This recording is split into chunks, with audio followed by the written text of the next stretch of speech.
Vampires have been around forever, so Blade can be around forever as well. I'm not going to name names, but there have been plenty of bad movie-to-TV adaptations, and we didn't want to do that at all. Our goal was to make this show better than anyone had thought it could be.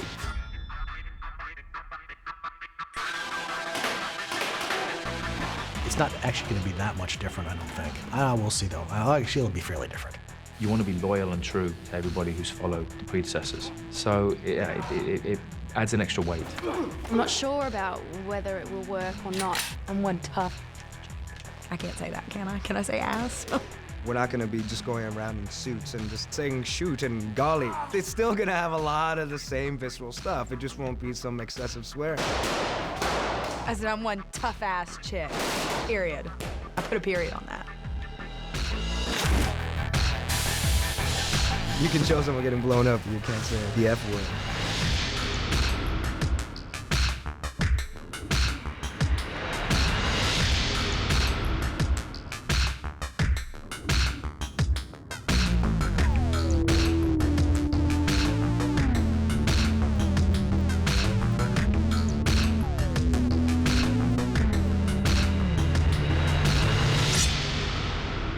Flirted with doing a Blade show after Blade 2, but we knew that we were going to make a third film, so ultimately we decided to wait until after the third film. As soon as I finished filming the third film, while we were still editing, I had lunch with Jim Rosenthal and John Kroll, who are at New Line Television, and they said, okay, let's go for the Blade show.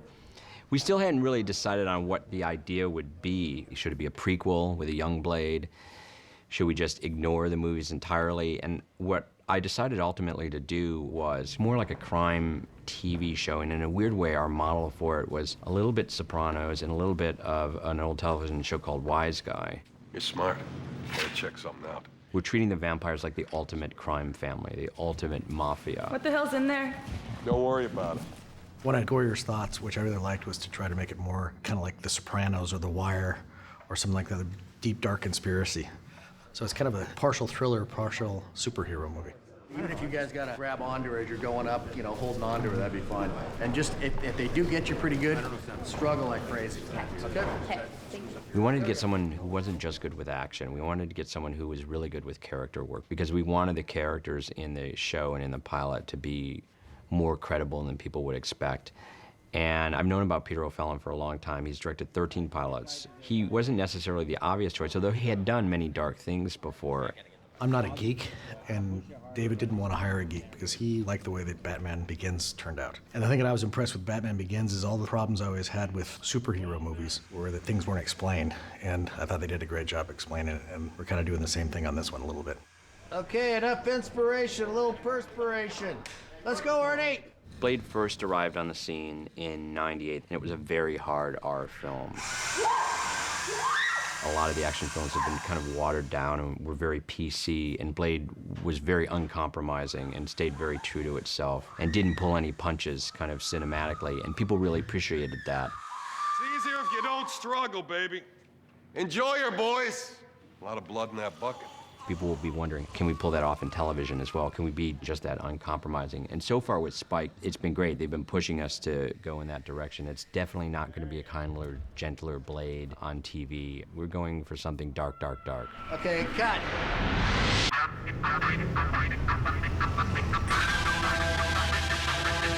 I think fans are understandably a little nervous about Blade being transported into television. I mean, first of all, Blade's always been played by Wesley Snipes, who did an amazing job. And unlike Batman, who has been played by numerous actors, so far Blade's only been played by one person. Casting a new Blade was incredibly difficult. The show's going to live and die based on who that new Blade person is. We auditioned a lot of unknowns, and Sticky came in very late in the process and blew everyone away. You know, there were 6 or 7 people in the room and everybody said, oh my God, that's the guy. It was just no contest. And I think as soon as people see him, they'll understand why. He's got that innate charisma that Wesley has where you just like watching him. Yes. If you're out there, you can see him, maybe a little smile. There's one there, too. And there. I read this book called The 48 Laws of Power. One of the rules, or one of the laws, is avoid filling a great man's shoes. And nothing taken away from Wesley. He did incredible, insane on the part, but now we're doing it all different. And it's my own spin. Like, I think Wesley put more of a martial arts stunts on it, where I'm putting like a little different tweaks to it. You gotta understand, Blade is a black dude. Ultimately, he's a street fighter, opposed to like a martial artist, you know what I mean? And he uses weapons, he uses his hand, he uses his feet, anything that he can use to destroy them. Camera's here, comes in. Kick, then stab, you see stab, go back, boom, and then go back. Swing her to you. Yeah. Flip over. There you go. Yeah, just hit those pieces.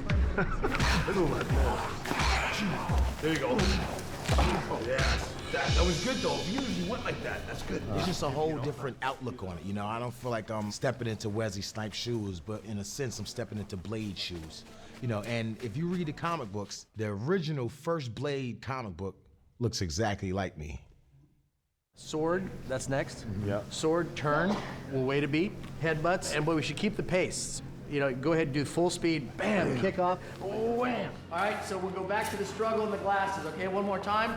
Kirk Sticky Fingers Jones, our lead who's playing Blade, I think initially there was a little nervousness about the rapper thing and about is it taking the show too street?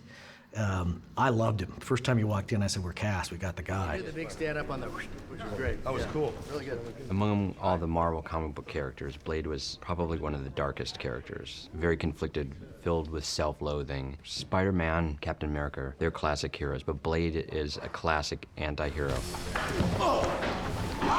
What an anti-hero means is someone that is a hero in spite of themselves. He's not trying to become a hero just because of his own personal vendetta against the vampires. There's a sort of unexpected benefit for humanity. He's a good guy, but he's a bad good guy, Here we go. Yep. Ready and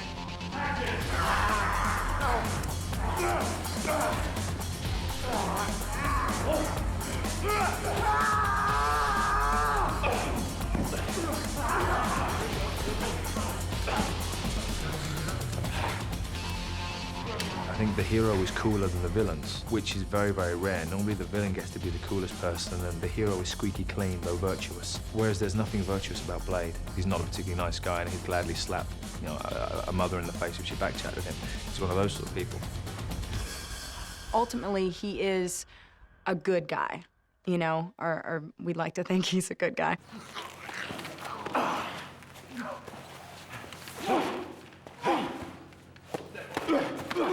And the other thing about Blade, I think people like, is he's just unsentimental. They always talk about how men have a hard time expressing their emotions and things like that, and Blade is sort of the prototypical male in that regard. I definitely think it's a good role model for anybody. Who doesn't want to be a superhero? So one more pass with you. Well done, Mike. So do I pause? Well, for all of the Blade fans out there scared that it's going to series, they don't want it to be watered down. First of all, it's going to be worth the wait. And second of all, if you know any history that has to do with Kirk Sticky Fingers Jones, you know I would not disappoint you guys. And thirdly, it's time for a cute Blade anyway. Wesley knows I love him.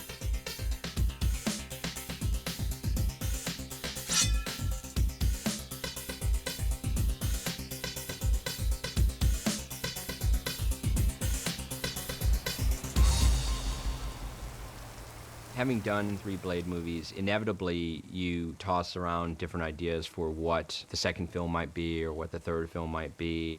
I have a whole trunk of ideas that never made it into the films that we now have an opportunity to explore. And we can do things that we couldn't do in the movie, which is delve much more deeply into the characters, delve much more deeply into the vampire world. You got a new spin on things, You can't keep things the same.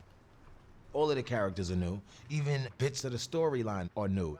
The gist of it, you know, Blade, the vampire hunter, that's all the same, but there's no more Whistler. We have Shin, we have Krista, we have a new nemesis, Marcus. Everything is new.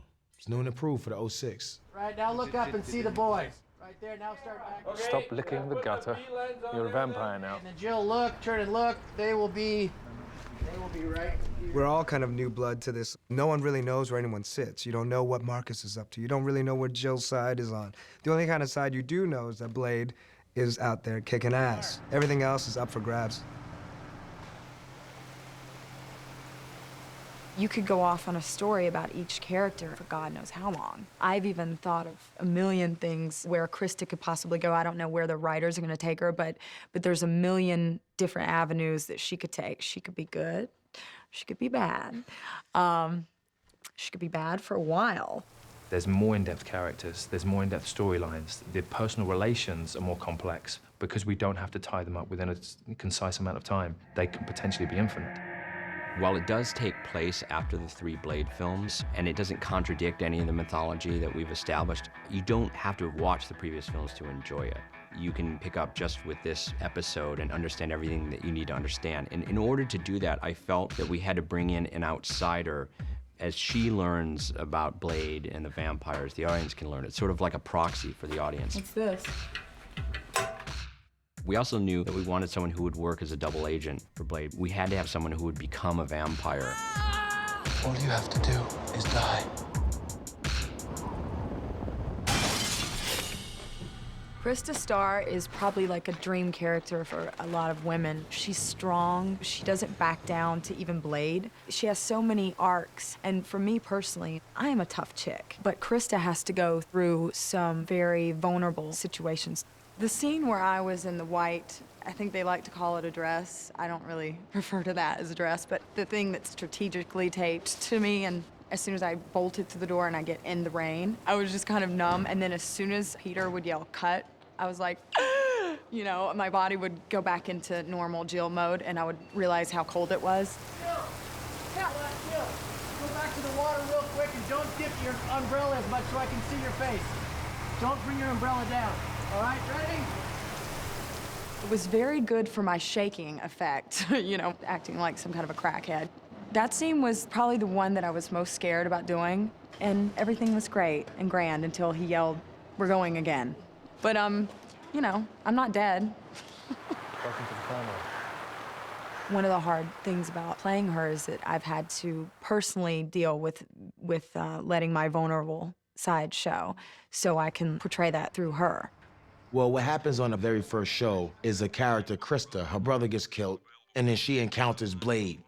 She's broken. She's a broken person. She's been through war. She's seen death everywhere. Then to come back to her life to find out that the only thing that she really cared about, which was her brother, has now been murdered and taken away from her life, she kind of turns off. She has nothing to live for anymore, really. So she goes into this dark place. And when that happens, that's when she finds out about this crazy world that she had no clue existed. Isn't all this a little elaborate? He likes the pretty lights. She's not a victim, and I don't want anyone to see Krista as a victim because her brother was taken away from her, because, you know, she's thrown into this world of vampires, and because she's being turned and she's being pulled to the left, being pulled to the right. I mean, she is definitely not a victim. You're gonna see a lot of changes with her, and she's gonna be very up and down because she doesn't know, and she's not scared. She's very off balance. But as it progresses, she's gonna come into her own, and she's gonna own being a vampire, and she's gonna own being human, and she's gonna make them work very well and to her advantage. Yeah, when people think about vampires, they probably think, you know, oh, he turns into a bat, you never see it, looking like Dracula. I think the Blade series is like bringing it to normal. Like, no, these could be the guy that you stand next to every day on the train and you don't even know that he's a vampire. Ready and action. The vampires in our universe are slightly different than traditional vampires. We put a new kind of spin on the whole vampire mythology. I remember at one point we were shooting and Peter O'Fallon called me on the phone and he said, "Can vampires see their own reflection?" And I said, "In the Blade world, yes." And that's a little bit different. The great thing about vampirism is it's so prevalent all across history, different countries, and the different takes they all have. like between China, between America, Eastern Europe. It's all these real interesting kind of nuances that are different between vampires, but still similar.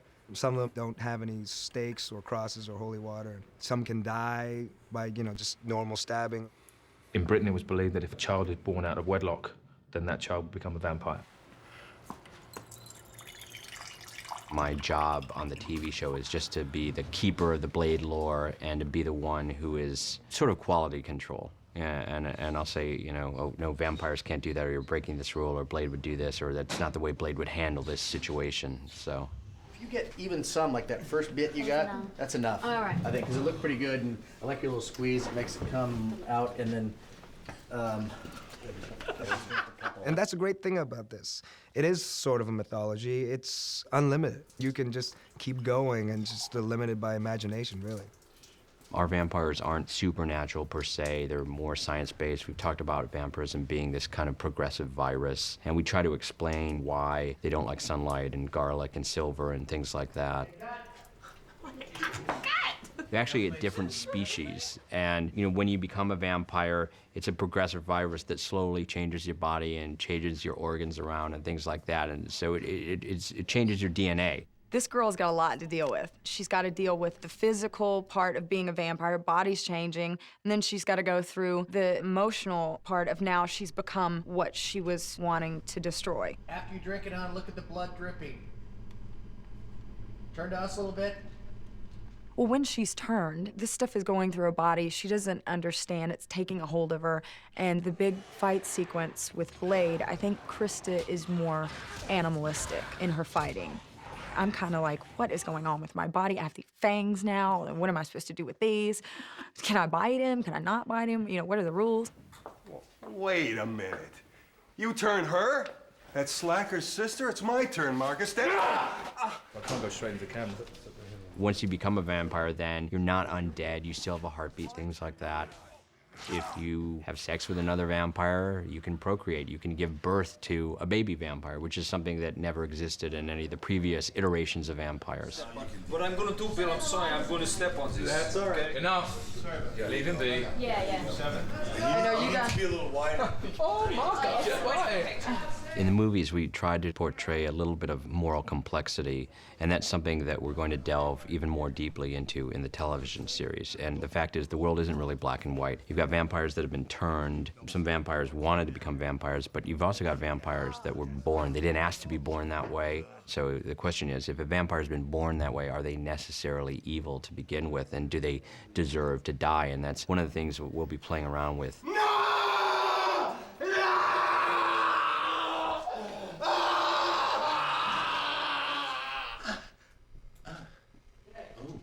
Everybody seems to think that vampires are evil, and that's it. Vampires aren't all bad, but they do have a struggle inside of them. Well, that's the individual thing. Not all vampires are evil. People might think they're evil because they are bloodsuckers. But then again, cattle probably think that humans are evil too. This series delves into each character on a more personal basis. That's the interesting part to me, is when you do see the human side of the vampires. You still have part of you. The duality of every human being, which is we can love intensely and we can hate intensely, and we all make those choices about how we want to present ourselves. Did Marcus change you? No. My husband did. When Chase is talking about how she got turned, there's a part of her that remembers about her husband, because that's how she got turned, and you can tell a little bit of hurt there, you know? So it's not that vampires don't feel, but after a while, they push who they were to the back of their mind. For Krista, she hasn't done that yet because she's just gotten turned, and I think she's really fighting this good and evil inside herself. I guess my favorite scene in the pilot is the last scene where Blade finds Krista at the graveyard. Blade basically proposes that Krista be a double agent, and he gives her the serum. They make this proposition. She sort of grudgingly agrees to do it. She leaves, and there's this nice moment where Blade is watching her exit out of the graveyard, and Shen appears out of the shadows next to him, and he says, What do you think? and Blade says it could go either way. And that sort of perfectly sums up the whole Blade universe, because it's very dark. Either way means it might work, or I might have to kill her. And I just love that we leave the pilot on that note.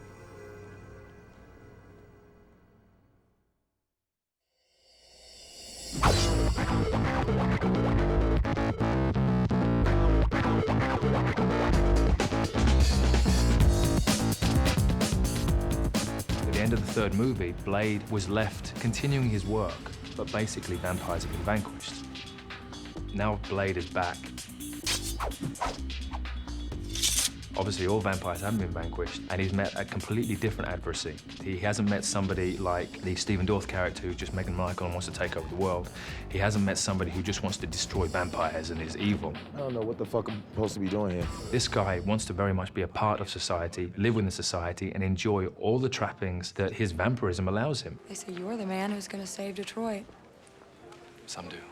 And he's got everybody in his pocket. Everybody has become a familiar. He's got the chief of police, the mayor, so he's very much the moustache-tweaking, hand-rubbing villain that sits in the shadows, making sure that everything that he's moving is happening the way he wants it. When they were originally casting Marcus, they wanted a 45-year-old American. They called for me to come in, and reading the breakdown, I'm as chalk and cheese as it could be from the breakdown character. Went in, I was doing it in the American accent, got called back 3 times until I actually first met Peter. He said, just try it in your English. I just want to see what it does. And the moment I did the English accent, you saw everybody in the room just relax. It was like, okay, that's evil. You can't hide forever. It's Detroit's great white hope. Stars, I've got a Renaissance movement 2 years ago. Restored a... You've been around for hundreds of years. I mean, you can amass a great deal of wealth. You can become extremely powerful. But of course, you can't become a prominent figurehead. Because if you become known as a senator or something that powerful, what happens when 30 years later, you look exactly the same, you haven't aged? It's going to raise questions, and you don't want to bring up red flags that vampires really exist because we survived by living in the shadows. But yet he's coming out of the shadows and saying, I'm here. My face is in papers, on magazines. People are heralding me as being the savior of Detroit. Now what are you going to do, Blade? I asked Van Sciver, there's a dozen other vampires that'll step up and take his place. Normally, Blade can just go into one of their hideouts, destroy everybody. Society need know nothing about it, and everyone's safe from these pointy-fanged people. Marcus can't just be taken out. He can't just be defeated because he's known societally. So if you suddenly eradicate him, questions are asked. So Blade needs to basically topple my empire.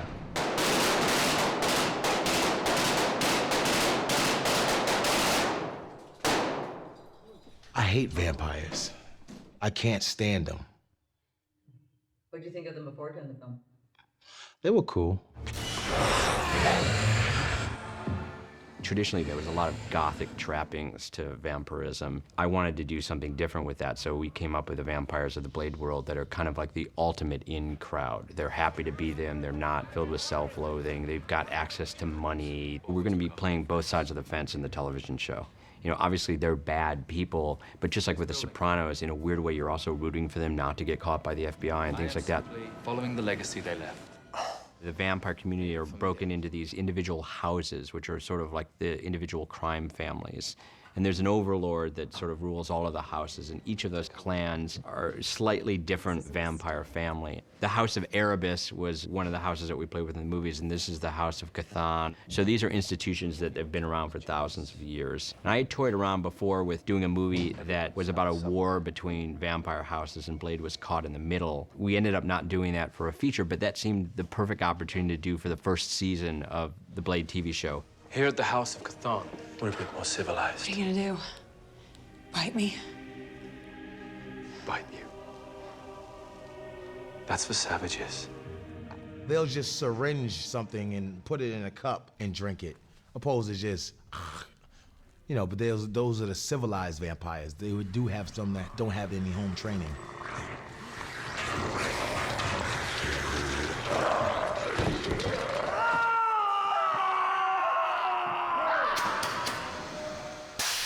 What is happening here, this is an upside down set, and this is the vampires jumping off the ceiling on top of Sticky. And so instead of rigging them on a ceiling and letting them drop, we flip the ceiling over and we're pulling them up. Unbeknownst to Marcus's bosses, the purebloods, Marcus has taken it upon himself to start investigating ways of gaining the powers that Blade has. He set up a laboratory where he's got vampires and he's testing on vampires and slowly building up vaccines and immunities so that he can then have the powers of Daywalker. He'll take very lowly vampires, stick them in a lab, strip them of all dignity, feeds them on hookers just to keep them barely enough alive, and all he wants them for is literally rat rats to do the tests on. Of course, they keep dying, they keep dying, they keep dying, but each time he gets closer to building up an immunity to whichever strain he's working on, and these poor lab rats are kept up in an attic waiting to die. It's kind of cruel, but that's the way he's working. And when you die and your eyes open, stop breathing. Start to react, wiggle. He's got a whole group of people underneath him, soldiers, workers, who fear him and fear him greatly. And die. Excellent. We should do the smoke now on this one. It's very much like society in a microcosm, all the way up to the generals, to myself, Marcus, who runs this covenant as one of the most powerful, but of course he then answers to the purebloods. So there's always somebody above. Still. Of course, you have the top level, the echelon of the classy, the debonair, and then you have the very low classes. And I think it's another protraction from real life, that even within vampires, there's a class struggle. Do you want to do one where he looks to his left and comes back, as that's where Blade was? We're here now, let's do it, yeah. Eyes. I mean, that's the same with any species. And still. There's black people, there's white people, Jamaican, Haitian, Nigerian, you know. So the same thing with vampires. There's different shapes, colors, sizes, forms. I'm 6'1", I'm very white. One of the ideas that we played with for backstory is that the last time the vampires really had an ascension and nearly took over was the Third Reich. So the idea that the Nazis were stemmed from vampires. I don't think we're going to play around with it in this, but it was just stuff we got talking through in discussion about the backstory, where these characters came from, that Marcus possibly, because he's been around for 180 years, would have been involved in various different factions of global domination. And of course, looking the way he looks, acting the way he acts, with his lust for power that he has, it makes sense that he would have been part of that faction. He's here. I know. Deal with it. Clean this mess up. Marcus, let me take the new one. No. He's here. Let me serve you. The way that Marcus is he has henchmen around him. Why would he raise a finger when he's got people to do it for him?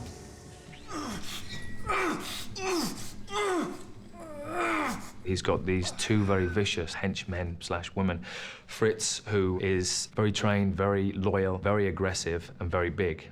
On the other hand, you have Chase, beautiful, demure, angelic porcelain skin, but then these wide eyes that tell you that she's not quite as angelic as she looks underneath. Just let me kill her and end this. Hush, Chase. I've never played a character this cold before and this strong before. Everything's deliberate. Every action, every look, every thought, it has meaning behind it. And there's a reason why she does everything and says anything. When the board finds out what you've been doing. Don't question me, Chase. They get to do all the beating up stuff. I get to lurk in the shadows, tweaking my moustache. So, okay, you do that. You got this. You grab the gun. Oh, then I'll just wait for Chris to come over. Yeah, I've got the. I'll get the gun. Are you looking like you're gonna go for? Because I go, enough, Chase. Or it can be the fact that I'm struggling. I'm enjoying you fucking with him. You could take it out of his hand with your left hand and point it at him as you still got him here.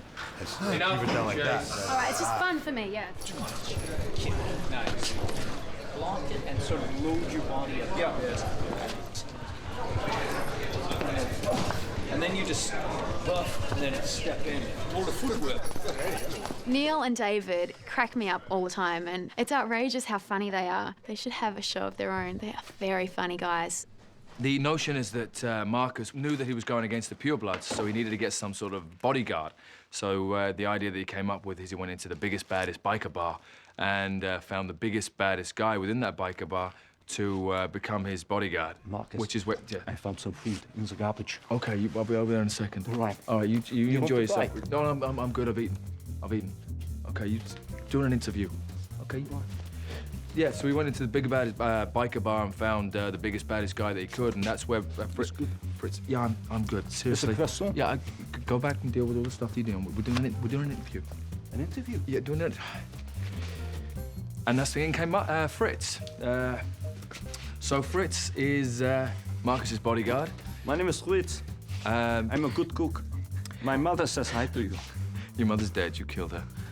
Yeah, it was your fault. Hello. How old are you now? I gotta be 187. Yeah. It doesn't look it, does it? It's the moisturizing cream he uses.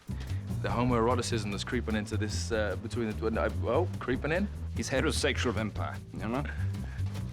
I tried to turn him, but he turned me. I love you. Kiss me like you mean it. Okay.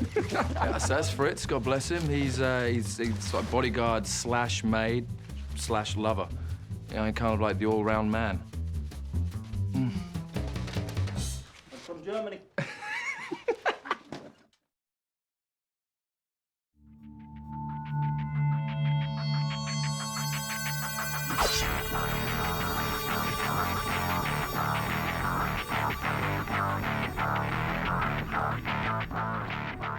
Well, this is like the blade arsenal, you know? We got everything here from the UV glade. See, now this is the real one, because it closes it, but you can open it and I'm not gonna throw it at you guys, but you know. I could throw it 500 feet and it never misses a target. I would demonstrate, but it's close quarters in here. For all you people wondering how do they throw it on camera, this is how it's done. Can't be telling you all the tricks and secrets though. This is rubber, but don't even look rubber. Look, see that? See how it's bent there? Straighten it back up. That's the one that was just stuck into our lab rat vampire. This is the one we could stick into people. You put it under their clothes and instant dead guy. Solid silver spike, take out any vampire instantly. You just have to insert it into the right place. Do a lot of damage. Nice and cold. Ooh.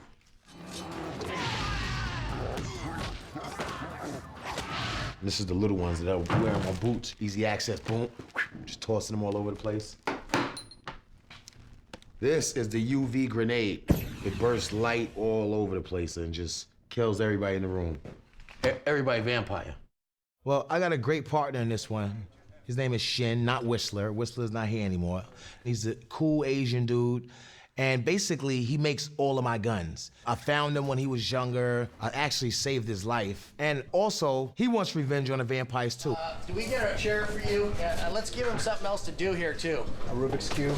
No, some work thing, like work on a gun or something. Got some news. Van Shiver finished restoring some art gallery last week. And tonight, they're having a big party. Basically, he just wants to kill vampires. He wants to find definitely the one that killed his parents, and I think that's it. This is empty void, and he tags along with Blade because he's the guy that can make it happen. This revenge. These are some of my favorites right here. Just a regular 9mm pistol that they put a whole bunch of stuff on. Clear, you know. There's nothing in the clip. Well, not now, you know? And the idea is you come out, wham, blow the doors off. Straight down the middle, a little to this side.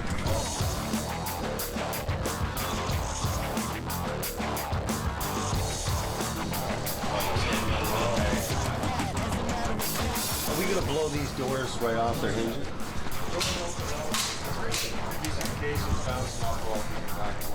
So on the guns, please, bro. All guns are hot, full loads. Sell it, Sticky. What? Sell it. See, Mark.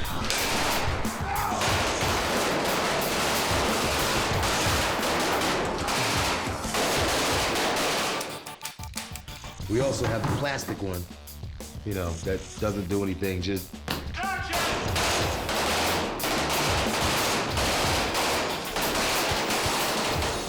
Earplugs. You need these shits on this set, bro. You go depth. You understand me? What? Huh? Huh? Huh? Yeah, that's all I can't hear. Goddamn thing. Yep. Safety first, always. It's always safety first, you know? You can get the shot later. Well, Peter might not feel that way. Where we got the squibs all in the back wall and all that. This wall and the wall at the other end of the hallway is going to receive gunfire from Blade and all the bad guys running around. So we've taken bricks like this, super soft. And so when it blows pieces, it's not going to hurt anybody because it just turns to powder. These bricks will blow apart that we're pre-rigging on the other side. We'll pop those out, pop new ones in, reload, rewire, and go again.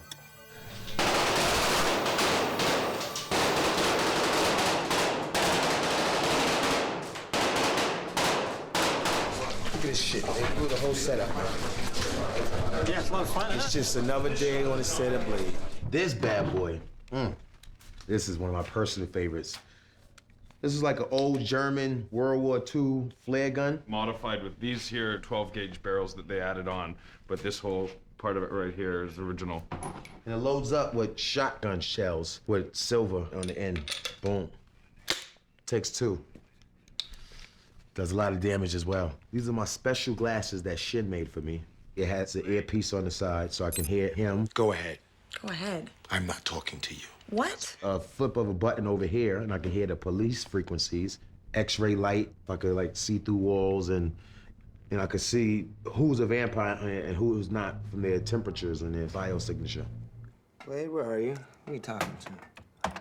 I think that's a new kind of take on it. Definitely not Whistler. Young, more prone to mistakes, more angry, fueled by kind of hate. Same kind of emptiness as Blade.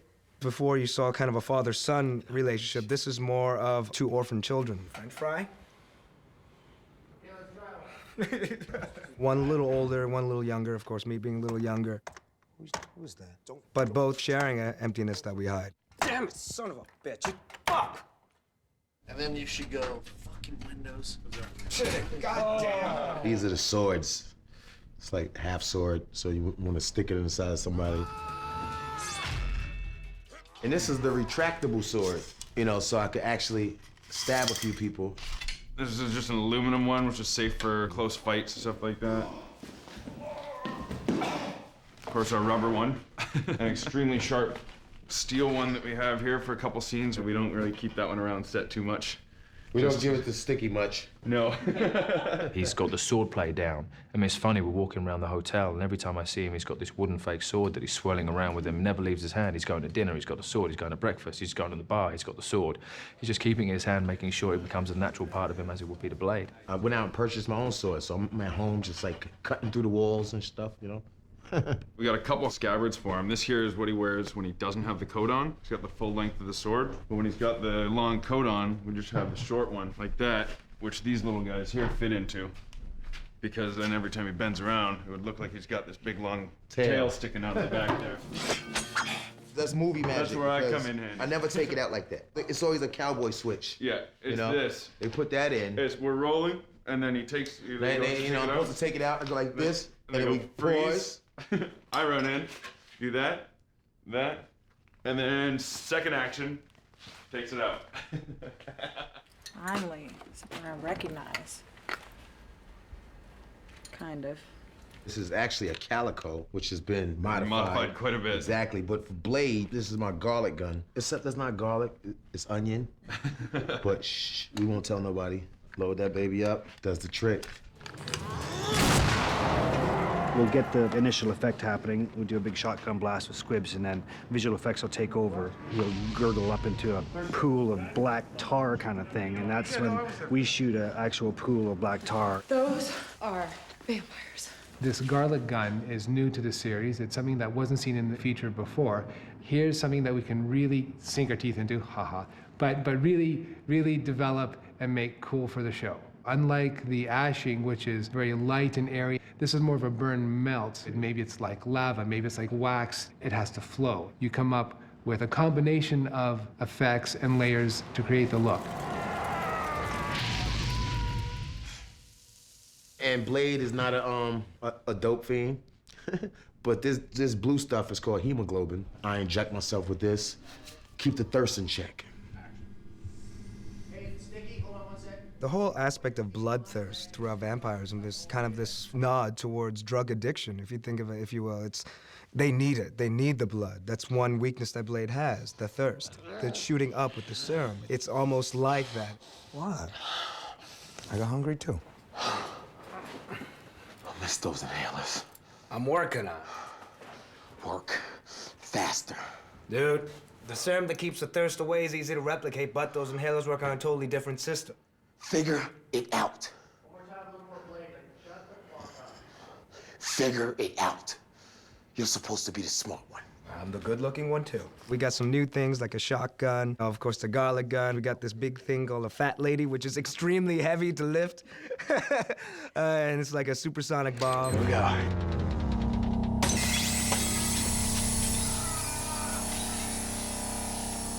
I'm excited to see the new kind of weapons that we're gonna be getting in here, that I'll be developing.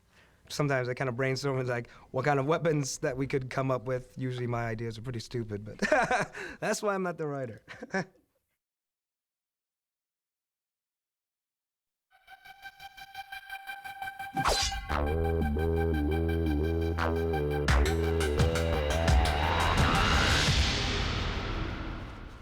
All right, give him a pull first. You want to stand underneath it? Stand underneath, directly underneath the ship? Give him a pull up, yeah. So this is Matt. Matt's gonna be, he's hooked up in two places. He's hooked up at the base of his neck, under his armpit. We've got Chad and Kirk over there. We're gonna pull him forward to the column. This is all in theory, by the way. And then Ron and Corey are going to pull him that way, right? Change direction. He's gonna come off this column, change direction, go this way. We're breaking it down right now. We're just gonna do the first pull, getting into the column before we add the second element to the jump. Here we go, Matt.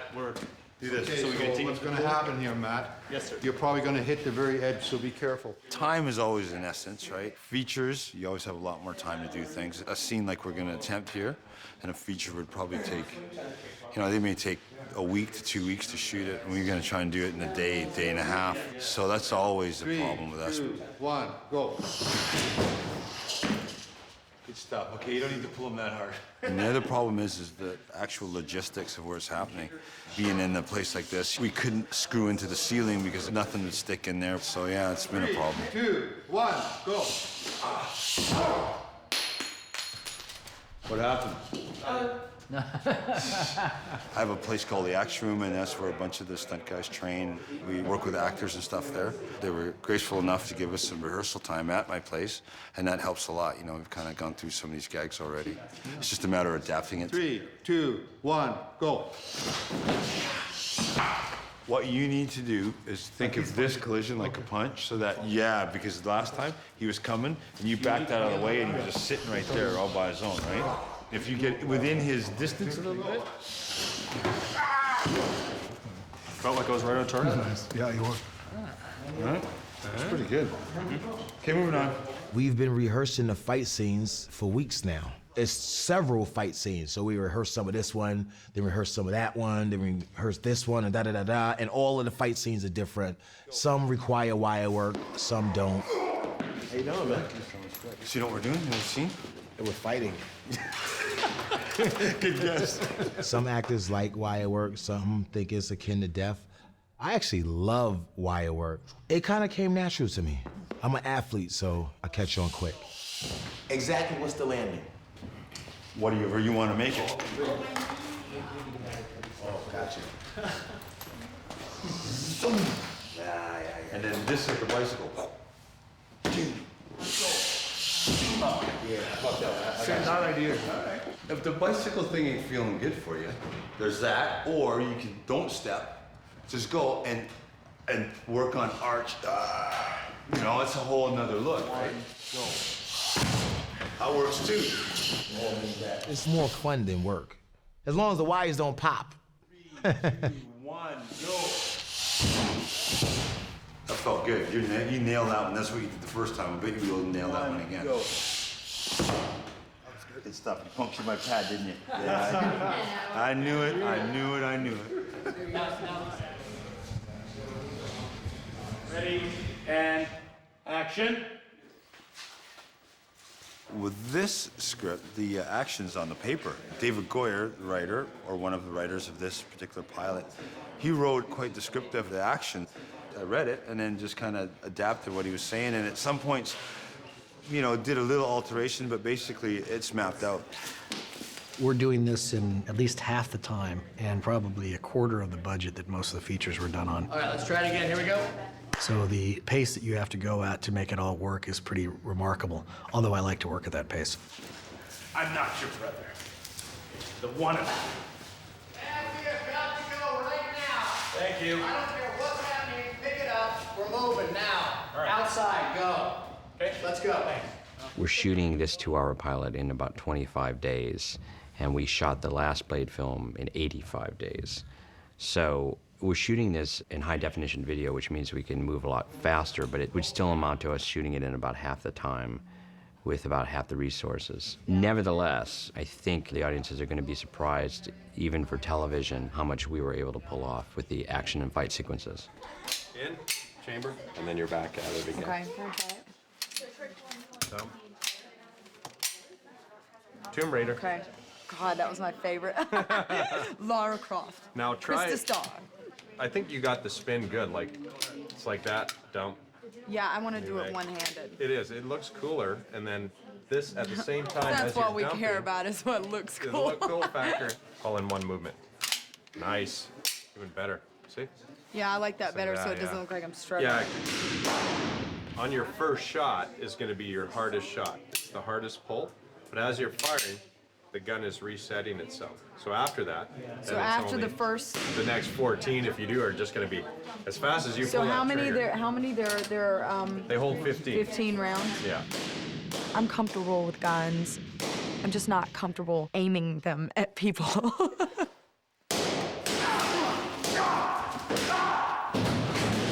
Jill has really kind of embodied the character, which I think is great, and she's done a fantastic job. Particularly, she was fairly green at this and was new at this, and she's just really stepped up and made it work. I'm trying to change the fight situation. I can't stand the fights where the guy takes a swing and the other guys are waiting for the swing.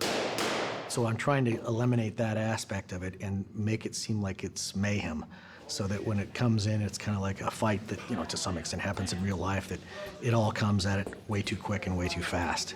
So I tried to collapse all of the little beats in between, so it'll be this very intense, very quick, very vicious battle that will happen and then end quickly. Okay, now that's the other place I like to compress. So don't try to go right into it. Okay, so Just push right into the spin of the kick. Gotcha. One more time, ready? And go. Bam, now start your spin now. Bam, perfect.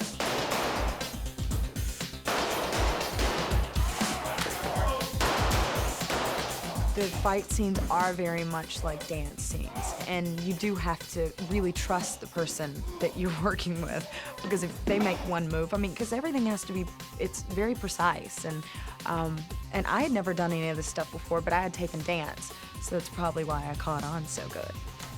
Okay, let's go again. It is a dance. It is choreographed, you know, because you don't want to hurt the other actor, but you want to make it sellable and believable. So it's a in-depth choreographed dance with fight moves and weapons and wires and stunts and blood and guns and action, action, action, action, action. And it does look really good on camera, especially if the person you're working with can sell the hit. Makes you look very strong. You're only as good as your dance partner, and that's what we look at it. You could be the greatest martial artist, but if you don't have a partner that's taking the punches right and being and working with you, it doesn't work.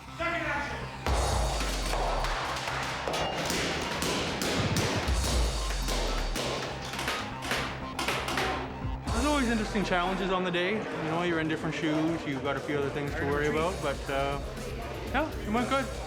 And once you cut it into pieces, it looks awesome.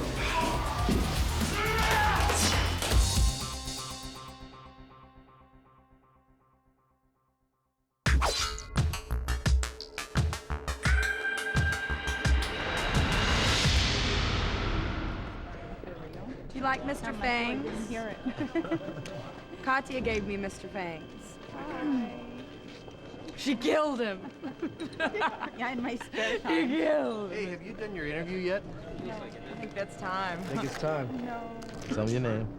Hi, I'm Katya. Tell me what you do. I do the costumes. I make sure nobody runs around naked. Yeah, right, except for me. Except for her, right? hello, we're just stripping. That's okay. Trying on the costumes. How's that for you? Spike TV, it's for men, not women. For men. She's the one that's responsible. For making us look Fabulous. fabulous. Thanks, and I'm so shy. Compliments to the wardrobe department. I was totally in character instantly, you know? Takes me at least 15 minutes to put all this stuff on. We had a series of props that they wanted to keep from the trilogy, and so we needed to figure out where those props would go. We wanted them all to be very visible so that it made sense of where he pulls them out of or where the stakes go, and how would it be practical to put the stakes on his boots, maybe. It's also a very cool move for him to go down and spike somebody, so we're really just having fun, I think, but under a lot of time pressure, too. They made a brand new coat. They made it from scratch. It's not just an ordinary trench coat like the others, you know what I mean? This is his coat, and we kept the motorcycle collar on it, kind of Harley Davidson, just to give Blade the toughness. And then we played around with different fabrics in the body so that the whole coat wasn't just leather. I really wanted him to have the different depths because there's different depths to his character. And we played around with neoprene fabric because of its stretchable materials, so this way we were able to make the coat very fitted to Blade's body. Peter really wanted to incorporate muscle somehow so that he would look a little superhero-ish but very understated at the same time. So we added this quilting onto the neoprene to give that illusion in the front and in the back too. This was kind of an idea that never got developed, but it still looked cool, so we left it based on military pockets. It incorporates the leather jacket, the muscle of a superhero, and the military in a way, because he is fighting a war. When he swooshes around and kills the vampires, I wanted him to have a full swing of the coat. But when he's on the motorbike, I knew that it was going to be a problem because the skirt would catch the wheels. And so we added these vents that actually separate the skirt into 3 parts, and this comes completely out. And so into that one, we added these straps that actually attach to the legs, the strap, so that then it doesn't move and it's safe, and he can do all his things without crashing. Well, Chris is very fascinating because she does go from being just a regular girl in the army into this amazing vampire heroine. She comes home in her jeans and her sweatshirt, you know, and her ponytail, and by God, by the end of this thing, she's this. She's trashy, isn't she? She's a harlot.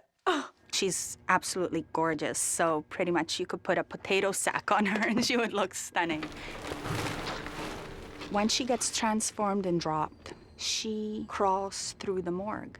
And that initially was supposed to be a nude scene of her crawling in the body bag, because when people are stored in body bags, they're supposed to be nude. And then with Peter, we started talking about the sexiness of having something covering, but barely there. So we developed the barely there dress. It looked like at any one point it could fall off of her, but it was glued on pretty much, even in the rain and everything. I think that it would take us about a good 30, 40 minutes to get her into this one outfit every day. When they first put me in vampire clothes, I got really uncomfortable because vampires like to show you skin. Jill doesn't like to show you skin. I don't like that. I get very introverted when I show skin. I actually wanted the audiences, when they look at the vampires, I wanted them to really feel like it's such a cool thing to be, and why all these familiar humans that are running around are wanting to be vampires. So it had to be like the best designer clothes. They would be the only ones who are wearing leathers and furs and exotic animals, whereas everybody just kind of aspires to do that. So if we see a human like our streetwalker cat wearing a fur, hers is plastic and it doesn't quite compare. I wanted to do on humans textures and fabrics and a lot of the patterns that you would never see on a vampire. So using a plaid shirt was the perfect example of that. The texture is warm, it's very soft in fabric. Browns and jeans are very human. Corduroy, I don't know if you've noticed, but whenever you see vampires, all their collars just happen to stand up straight in the back for the coolness. I'm just doing my best to keep this city alive. Once I do the fittings with the actors, my initial meeting with them is to just get to know them, like who they are, how they move, who they think the character is. Marcus was turned in 1837. We were going to go very much with that sort of style of clothing, very much muslin, linen, frills, lace. We moved away from that, but we've gone now with more sort of Hugo Boss, Armani suits. Because he's managed to abscond himself so perfectly into society, he'd have to fit in very well, which means he'd take on whatever are the fashions of the time, but take it to an elite level. With Marcus, I still wanted to have a little bit more of the 18th century feel, and so we added lace to the bottom of it, just to give him a little bit more elegance that way. And it also mirrored his 18th century shirt that he had when he was being turned as a vampire. So it always reverted back to that moment and where he came from. You will take her on a ride along, and you will teach her, and you will dress her. Chase is so petite and beautiful and porcelain that she really reminded me of the 1920s. And I thought, well, what if Marcus met her in a speakeasy bar and turned her? And she's got a lot of jewelry because I wanted the idea that she's really enjoying her vampirism. Every time I kill somebody, I take a piece of their jewelry. Only if I like it. I mean, I'm not going to take rubbish. And so I've collected all these jewels from people over the years. On that note, I was reading about vampires, and they're quite obsessive creatures. The fact that everything needs to be just right, like flawless. Everything has to be flawless. It's a double so that you get a thicker knot. Because as a vampire, you would care about stuff like that. and then we raise it up high, and then when you wear your jacket, even though it's a little bit shorter, it's not gonna show, just to give you a little bit more of a crisper look. Cool. Great. Thank Thanks you. very much. Thanks. See ya. Great. So that was me in action.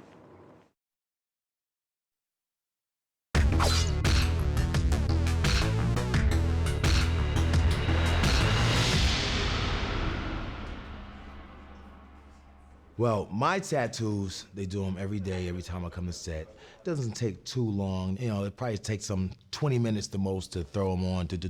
When I'm not wearing a jacket, I have a little more tattoos that go down my arm, so it's a little bit more work on those days. But they have some more extensive tattoos where like the dude's whole back is done and it's different colors and 10 hours worth of work.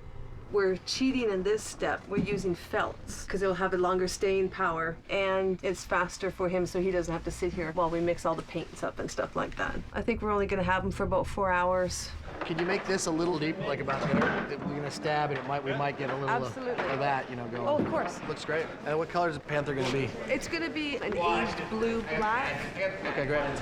Wow, good tattoo. Vampires have familiars. They've got humans that do their bidding during the day, and one of the ways that they keep tabs on everyone is they have these glyphs, these vampire markings, and there's one for each house. Zach Starr, one of the characters whose death sort of puts everything into action, he belonged to Marcus, and so Zach Starr has a glyph on his neck, and that means he's that person's property, he belongs with that house, and that tells the other vampires to stay away. Can you see it? Relax your eyes. Pull your focus back.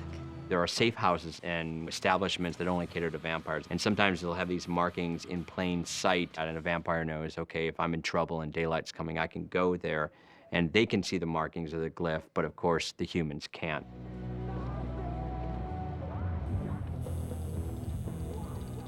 How's it feel? It hurts. Good tattoo always does.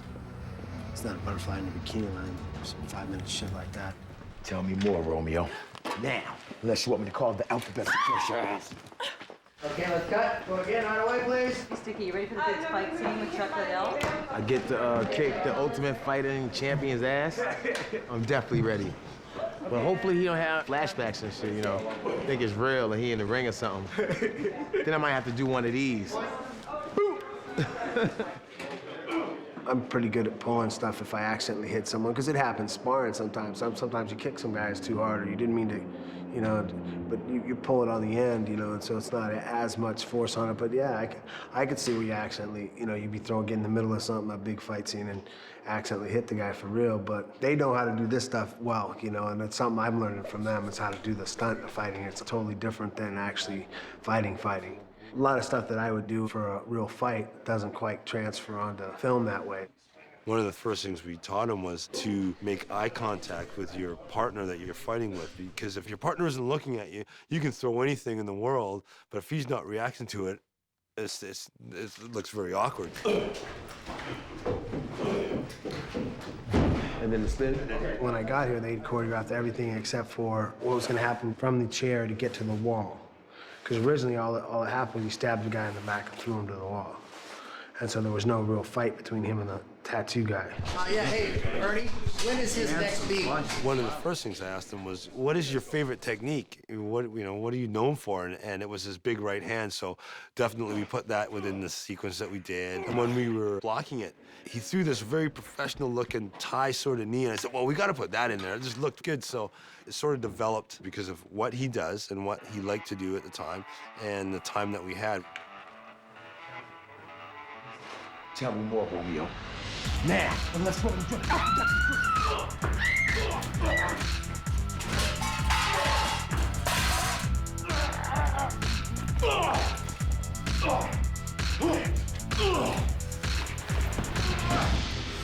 You tell me the names of the scum you called this on. Fuck you.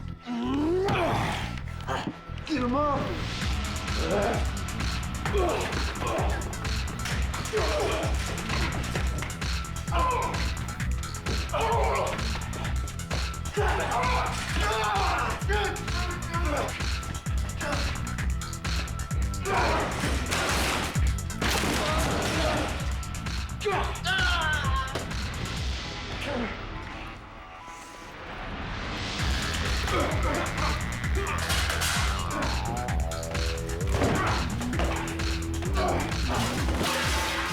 You know, knowing he's a tough guy, we did a throw with him, and he was totally into that.